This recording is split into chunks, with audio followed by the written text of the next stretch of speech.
খুব জরুরি 1 মিনিটে প্রত্যেককে আমন্ত্রণ। প্রিয় বন্ধুরা, আপনারা যদি এই সমাজকে ভালোর পথে পরিবর্তন করতে চান বা নিজে কোনো বৃহত্তর ইতিবাচক কাজে যুক্ত হতে চান বা এই সংক্রান্ত কাজ করতে চান, তাহলে অন্যের কাছে নিজেকে উপস্থাপন করবার কোনো প্রয়োজন নেই। আপনি ধীর স্থির শান্তভাবে লক্ষ্যে অটুট থেকে কাজ করে যান।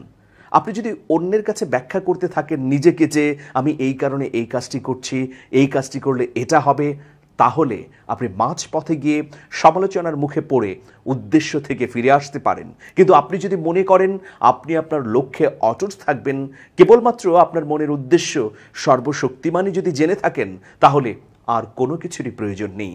সুতরাং আসুন সর্বশক্তিমানের উপর আস্থা রেখে কেবলমাত্র তাকে অবহিত করে আমরা সকল ভালোর দিকে নিজেকে পরিবর্তনের এবং সমাজকে এগিয়ে নেবার চেষ্টা করি। জনে জনে ব্যাখ্যার কোনো প্রয়োজন নেই। ভালো থাকবেন। শুভেচ্ছা নিরন্তর।